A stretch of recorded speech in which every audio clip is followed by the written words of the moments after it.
merci de choisir la télévision Isanganiro. Bienvenue à toutes et à tous dans cette édition spéciale consacrée exclusivement à la pénurie des produits pétroliers qui se fait sentir dernièrement dans le pays. Dans cette édition, vous aurez droit aux différents reportages où nos reporters nous dressent le tableau de la situation, différents acteurs politiques qui proposent des voies, des sorties, ainsi que la société civile. Et à la fin de la rédaction Aïssomo à dire, vous l'entendrez juste avant la fin de cette édition. Bienvenue.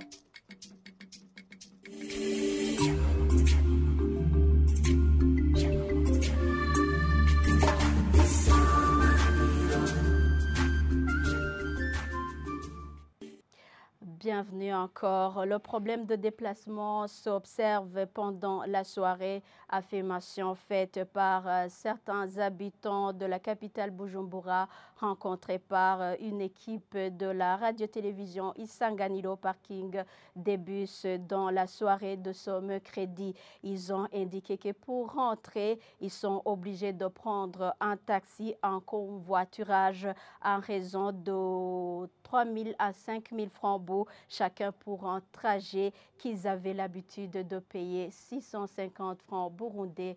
Sheila Ilambona, reportage.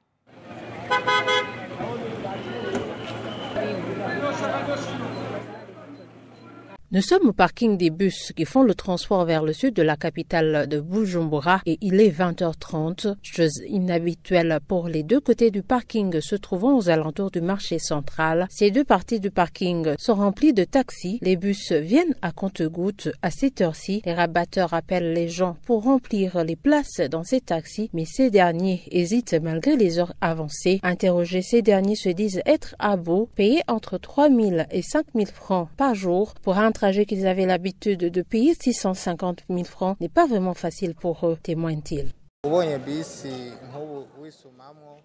Je me débrouille pour vivre et j'avais l'habitude de payer 650 francs le trajet.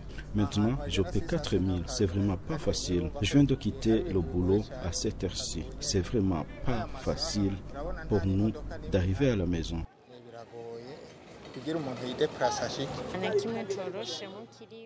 Il n'y a rien d'avantageux dans cette histoire. Maintenant, nous nous déplaçons par taxi et on paie ces derniers entre 4 000 et 5 000 francs le trajet. Même ceux qui possèdent leur propre véhicule nous demandent de payer. Mon salaire s'épuise uniquement dans le transport. On ne peut même pas se permettre d'acheter à manger. Comment est-ce que je rentrerai si je le faisais ? Ce qui s'est remarqué, c'est que même à 21h, lorsque nous étions sur place, des gens se trouvaient sur le parking des bus menant vers Gatumba avec toujours l'espoir de rentrer. Ils demandent au gouvernement de trouver une solution à ce problème de carburant. Qu'ils permettent à ceux qui importent le carburant de le faire afin qu'on puisse se déplacer facilement. Ce problème impacte beaucoup sur notre quotidien. Tout est cher. Je demande au gouvernement de nous aider pour que nous puissions avoir du carburant afin que les bus soient disponibles.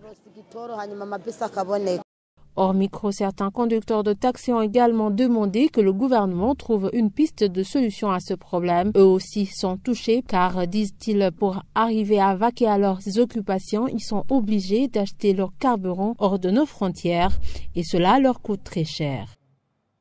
Sheila Ilambona, vous saurez que le transport depuis le centre-ville de Bujumbura vers les quartiers du nord et du sud de la capitale économique était légèrement mieux dans l'avant-midi de ce jeudi.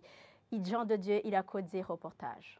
Lors de notre passage à l'avant-midi de ce jeudi sur le parking centre-ville, des bus qui assurent le transport vers les quartiers du nord et du sud de la capitale économique Bujumbura, les bus étaient disponibles et les passagers se déplaçaient normalement. Les conducteurs qui se sont exprimés ont indiqué avoir reçu du carburant ce mercredi et qu'ils venaient de passer plus de 4 jours aux stations pour l'approvisionnement en carburant. Le grand problème qu'ils ont soulevé et qu'ils ont déploré en outre est que certaines stations ne leur autorisent pas de faire le plein, raison pour laquelle ils ont expliqué qu'ils sont inquiets sur la poursuite de leur travail. Ils ont précisé que 50 litres avaient été accordés pour les bus Quaster alors que le plein est fixé à 100 litres et entre 30 et 40 litres pour les bus IAS, au moment où le plein s'effectue à 75 litres, ont-ils poursuivi. Ici, ils souhaiteraient le plein une fois qu'ils sont servis. Les passagers comme transporteurs plaident pour la disponibilité du carburant. En province, le prix de transport est passé du simple au double au parking entourant le marché dit Côté-Bois, mairie de Bujumbura, suite à cette pénurie. L'exemple est le prix de transport vers la province Cibitoke qui est négocié à 12 000 ou plus alors qu'il était à 6 000 ou 7 000 francs bout. Les transporteurs et commerçants regrettent aussi que le nombre de véhicules qui alimentaient ce marché à marchandises à partir de l'intérieur du pays a sensiblement diminué avec un impact négatif sur les prix des marchandises. Il demande au gouvernement de faire tout son possible pour trouver la réponse à cette pénurie, sinon faciliter les propriétaires plutôt des véhicules pour s'approvisionner à partir des pays limitrophes. Placide Niomongele, reportage. Qui entoure le marché communément appelé Côté-Bout au quartier Ngagara, mairie de Bujumbura. Visiblement, sur le parking qui se trouve en face du marché Côté-Bout, abritant les véhicules à destination de l'intérieur du pays, on dirait qu'il n'y a plus de pénurie de carburant, considérant tout simplement le nombre de véhicules qui s'y trouvent.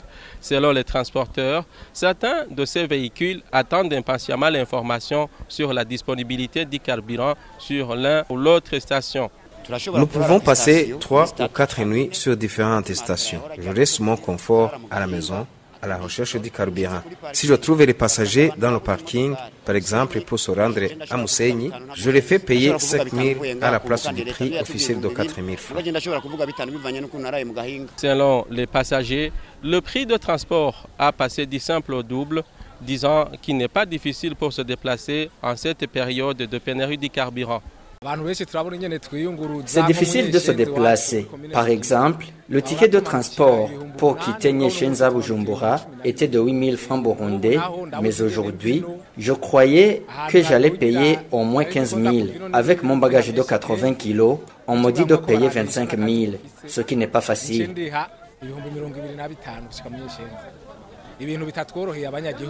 Selon les commerçants, la fréquence des véhicules qui approvisionnaient le marché de Côté-Bout a sensiblement diminué, ce qui impacte le prix des marchandises. Ça devient cher à cause du manque de carburant. Un sac de marchandises qui s'achetait entre 30 et 40 000 francs, maintenant ça coûte plus de 60 000 francs. Et on dirait aussi que la circulation de la monnaie est limitée. La majorité n'amène plus de marchandises ici. Même les véhicules qui alimentaient ce marché ne viennent plus en bon nombre. Ils se trouvent sur les stations en attente du carburant.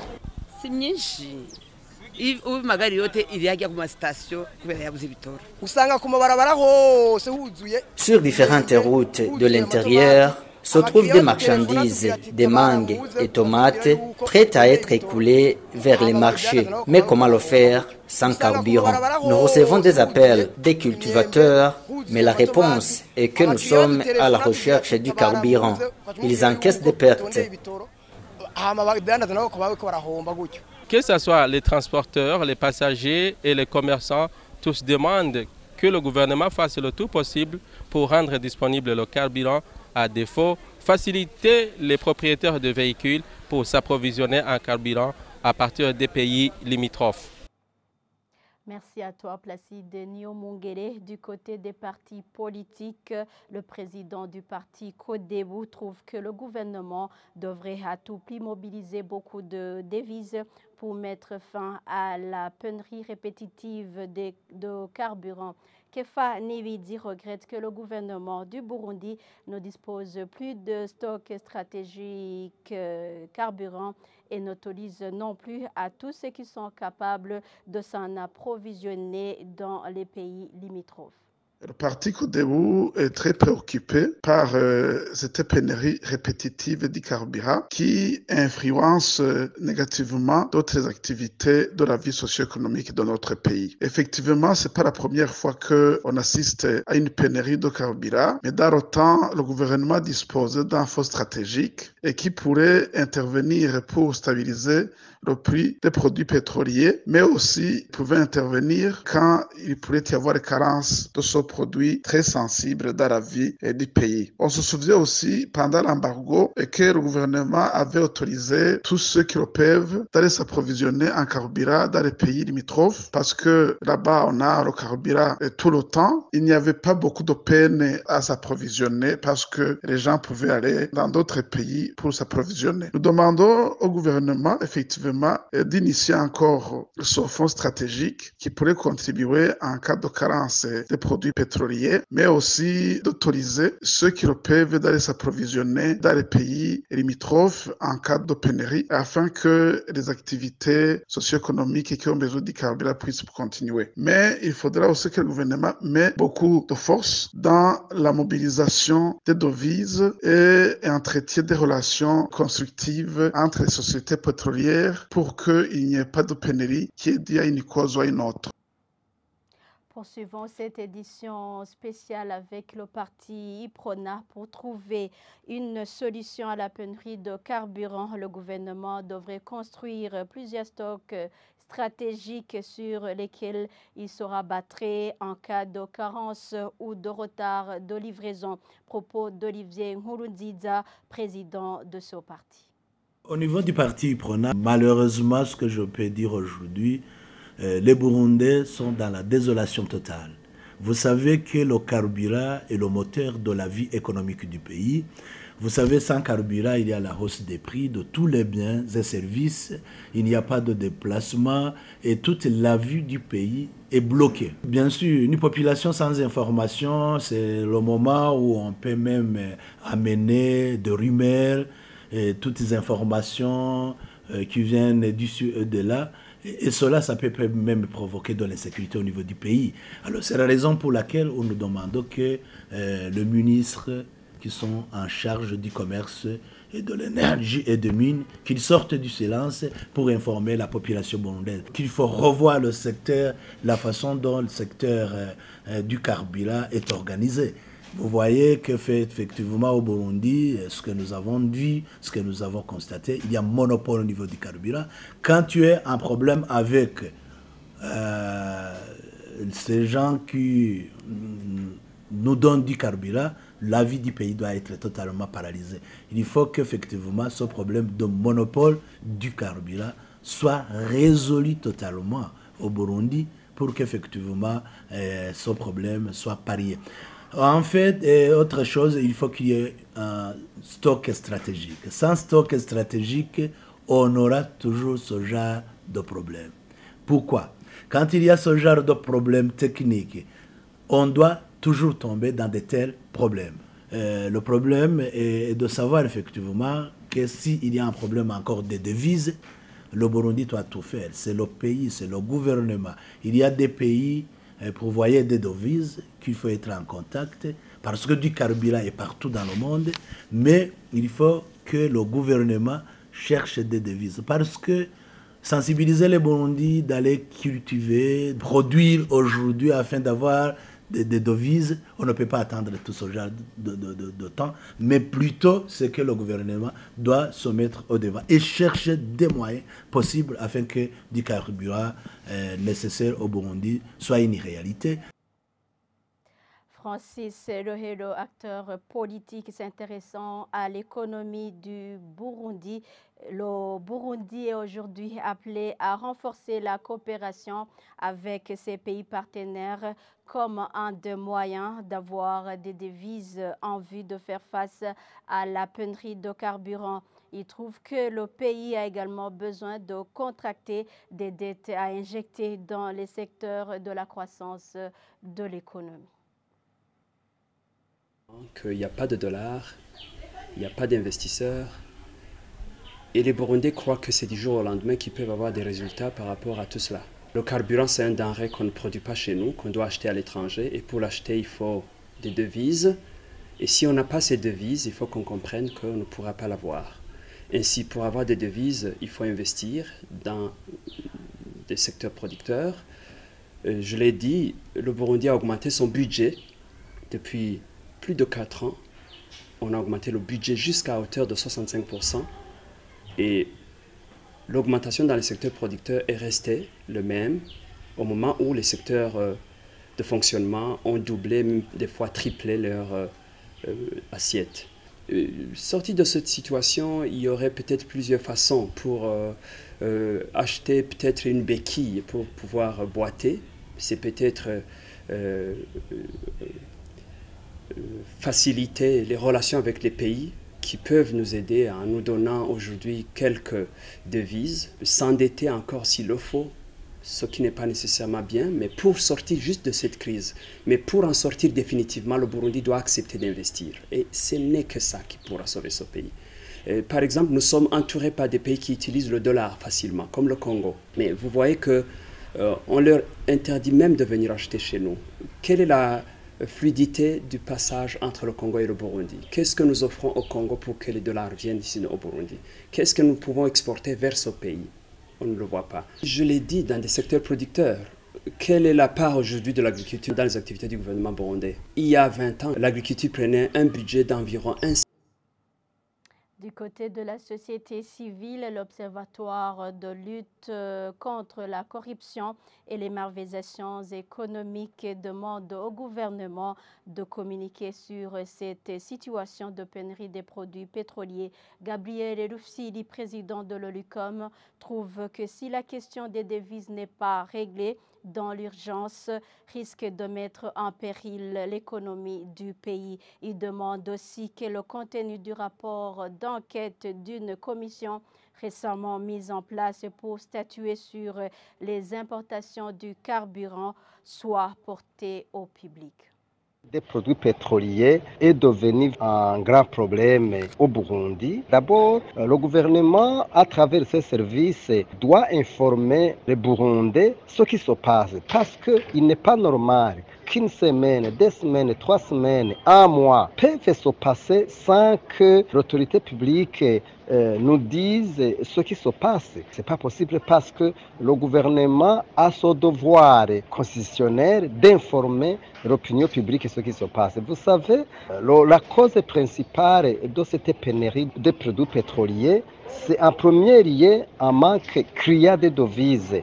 Il est important que le gouvernement organise d'urgence un forum national qui va étudier, analyser, informer des experts, qui va proposer des solutions à cette situation. Troisième chose, c'est la lutte contre les spéculations. Nous avons entendu que le gouvernement a mis en place une commission qui a enquêté sur cette situation des importations. C'est une bonne chose, mais nous voulons savoir les résultats. Comme cette situation est en train de causer beaucoup de problèmes, il est important que peu de devises que nous avons puissent être gérées rationnellement. C'est pour cette raison qu'il est urgent vraiment de chercher une solution durable dans les meilleurs délais. Au gouvernement, par son ministre du Commerce, indique que le manque de devises et les lourdeurs des procédures d'importation justifient la pénurie des produits pétroliers au Burundi. C'est la réponse donnée par le ministre en charge du Commerce, Marie-Chantal Nijimbele, lors des questions orales des sénateurs ce mercredi. Pour clore cette édition spéciale, la rédaction de la télévision Isanganiro a eu son mot à dire là-dessus. Je vous propose de suivre Léonce Vitaliho pour plus de détails. Le Burundi vit depuis au moins 3 ans une situation répétitive de pénurie de carburant. Mais cette situation atteint un point qui semble culminant. En cette fin d'année 2023, au niveau de la capitale économique Bujumbura, l'on assiste à des routes presque vides de véhicules, le jour comme la nuit. C'est la même chose du côté des parkings à la place dite ex-marché central et ailleurs. Des passagers font la queue sans espoir de trouver comment se rendre au travail ou rentrer à leur domicile. La plupart ont déjà adopté une solution contraignante, marcher. Un jargon est déjà né chez pas mal de citadins, kuhateri reggae, pour dire simplement cette marche à la manière de la danse du reggae. Des véhicules s'amassent devant les stations-service qui sont déjà taris de produits pétroliers. Ils y passent des jours et des nuits avec des risques de rentrer bredouille. Au niveau du marché noir, 1 litre de carburant peut coûter 20 000 francs burundais contre moins de 5 000 officiels. Une bouteille dite Kinju d'1,5 litre peut aller jusqu'à 30 000 francs burundais. C'est du jamais vu. Nous parlons de Bujumbura, mais la situation est similaire dans d'autres coins du pays. Des conséquences ne tardaient pas à se faire sentir. Des gens semblaient déjà habitués à faire la queue en attendant les bus de transport, mais aujourd'hui, le même cas s'observe quand vient le moment d'acheter le charbon de bois pour la cuisson. Ce n'est pas tout. Quand il faut se rendre au marché pour s'approvisionner en produits vivriers, le prix du kilo de haricots, du riz, de la farine, des pommes de terre, des patates douces, des bananes et autres, tout va crescendo du jour au lendemain. Un billet de 10 000 francs burundais perd sa valeur quand il faut nourrir une famille. Sur un autre plan, que dira un enseignant envers son élève en retard? Qu'en est-il entre employeurs et employés pour une situation pareille? Et pour tout, cela ne sera pas sans impact négatif sur la production. La vision du gouvernement est que le Burundi sera un pays émergent en 2040, pays développé en 2060. La vision est une chose, y parvenir en est une autre. La situation semble perdurer, mais c'est presque le silence du côté institutionnel. Les Burundais ont en tout cas besoin d'un discours d'apaisement. Là, le plus tôt serait le mieux. Dirigeants et dirigés, nul n'ignore que le carburant est un produit moteur pour la vie de la société. Puissent les Burundais espérer que cette pénurie observée de carburant n'est pas une fatalité. Sinon, il ne serait pas aisé d'atteindre différentes visions que le pays s'est assignées. Merci à toi, Léonce Vitaliho. Et bien voilà, c'est ici que nous bouclons la boucle de cette édition spéciale. Merci de l'avoir suivi. Bonne suite de nos programmes. Au revoir.